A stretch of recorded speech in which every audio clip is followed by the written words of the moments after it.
नमस्कार साथियों, history with Vijay sir YouTube channel पर आप सबका हार्दिक स्वागत। हम देख रहे हैं राजस्थान का इतिहास, और राजस्थान के इतिहास में हम आज चर्चा करने जा रहे हैं गुर्जर प्रतिहार वंश से संबंधित। पिछले वीडियो में हमने गुर्जर प्रतिहार से संबंधित सामान्य जानकारी, उनकी उत्पत्ति के सिद्धांत, उनके बारे में चर्चा की थी। आज इस वंश के जो प्रमुख शासक है, कितनी शाखाएं हैं, उनके बारे में हम अध्ययन करने जा रहे हैं। तो देखते हैं राजस्थान के इतिहास में गुर्जर प्रतिहार वंश की स्थापना किन शासकों ने की थी, इनकी शाखाएं कौन कौन से क्षेत्रों में थी। तो चलते हैं गुर्जर प्रतिहार वंश की तरफ। गुर्जर प्रतिहार वंश में सबसे पहले हमें जो जानकारी मिलती है कि गुर्जर प्रतिहारों ने मंडोर में अपने राज्य की स्थापना की। मंडोर के गुर्जर प्रतिहार वंश, मंडोर जोधपुर के पास एक स्थान, वहाँ गुर्जर प्रतिहारों ने अपने राज्य की स्थापना की। तो राज्य की स्थापना की हमारे पास जानकारी का स्रोत क्या है? स्रोत की अगर हम बात करें तो प्रतिहार वंश के दो शासक हुए हैं, एक बाउक और एक कक्कुक। बाउक की हमें प्रशस्ति मिली है जोधपुर प्रशस्ति 837 की, और कक्कुक की जो प्रशस्ति मिली है घटियाला अभिलेख, उससे हमें गुर्जर प्रतिहार वंश की जानकारी मिलती है, विभिन्न शासकों की जानकारी मिलती है।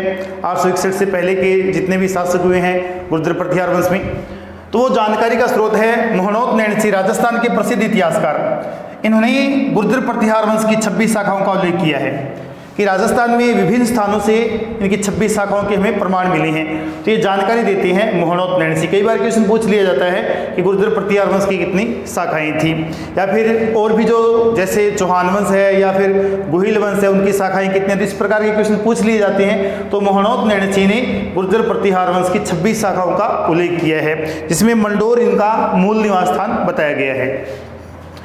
सबसे प्राचीन जो शाखा है वो बताई गई है मंडोर के प्रतिहार वंश की उत्पत्ति स्थान।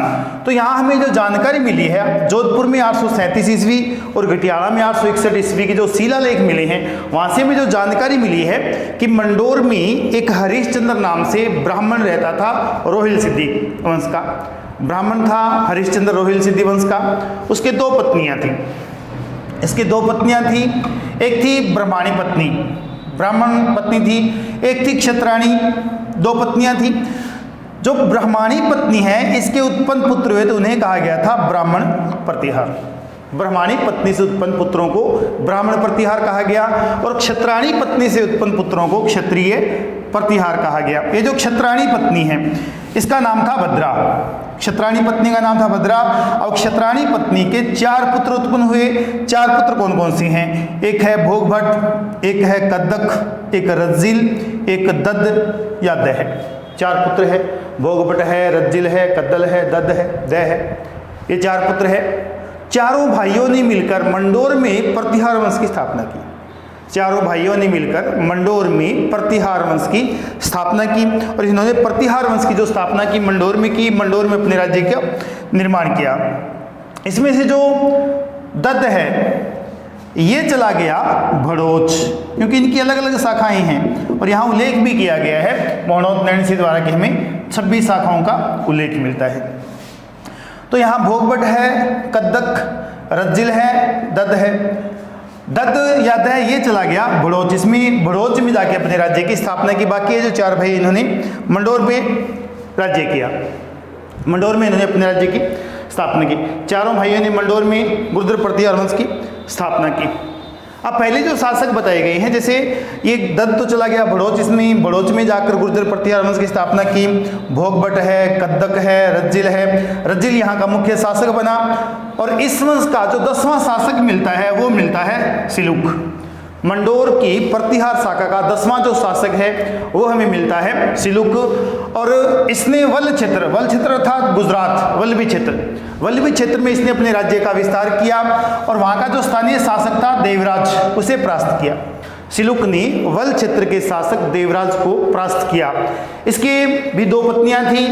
बाटी वंश की महारानी का नाम था पद्मिनी, जिससे जो पुत्र उत्पन्न हुआ बाउक। एक पत्नी का नाम था दुर्लभ देवी से जो पुत्र उत्पन्न हुआ उसका नाम था कक्कुक। तो यहाँ हम जो अभिलेख देख रहे हैं, जोधपुर का अभिलेख 837, ये शासक बना था बाउक, 837 इसका अभिलेख है ये। तो जोधपुर का अभिलेख है ये बाउक का है और सिलुक के बाद उत्तराधिकारी बना था बाउक। बाउक के नाम से प्रशस्त थी जिसने अपने प्रतिहार वंश की जानकारी दी है। बाउक 837 में शासक बना या जोधपुर की प्रशस्ति इसने रचना की थी। मंडोर में इसने विष्णु मंदिर का निर्माण करवाया।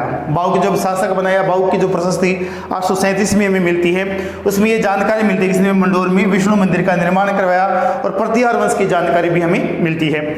इसके बाद बाउक का उत्तराधिकारी हुआ था कक्कुक। कक्कुक ये भी शक्तिशाली शासक था। 861 में घटियाला लेख में हमें जानकारी मिलती है कि मंडोर का जो शासक था वो कक्कुक था और कक्कुक एक शक्तिशाली शासक था। इसने अपने साम्राज्य का विस्तार किया था। साम्राज्य विस्तार के अंतर्गत इसने कई राज्यों को जीता था। इसने घटियाला व मंडोर में जय स्तंभ स्थापित किए थे। घटियाला व मंडोर में जय स्तंभ स्थापित किए थे और मंडोर शाखा के मंडोर का जो दुर्ग है, मंडोर शाखा में इंदा शाखा के प्रतिहार हुए हैं। इंदा शाखा के प्रतिहारों ने राठौड़ वंश के चूड़ा को 1395 में मंडोर दुर्ग दे दिया और इसके बाद इस वंश का विस्तार खत्म हो गया और यहाँ ये जो मंडोर है ये राठौड़ों के अधीन 1395 में आ गया। तो यहाँ मंडोर शाखा खत्म हो गई। इसके बाद हम बात करें ये जो भड़ोच के गुर्जर है, भड़ोच वंश में जो गुर्जर है, तो भड़ोच में गुर्जर वंश की स्थापना की थी दद्द प्रथम ने। दद्द प्रथम जिन्होंने भड़ोच या गुजरात में गुर्जर प्रतिहार वंश की स्थापना की। जब दद्द ने वहाँ स्थापना की थी गुर्जर प्रतिहार वंश की, उस समय एक शक्तिशाली शासक हुआ करता था वर्धन वंश का, प्रभाकर वर्धन। प्रभाकर वर्धन ने भड़ोच पर हमला किया, दद्द प्रथम को परास्त किया। दत्त प्रथम परास्त हो गया। उसके बाद दत्त प्रथम के बाद जो दूसरा शासक बना, शक्तिशाली शासक, वो बना था दत्त द्वितीय। दत्त द्वितीय गुर्जर प्रतिहार वंश का शक्तिशाली शासक था। ये भड़ोच का एक शक्तिशाली शासक था। इसका शासनकाल 740 तक बताया गया है।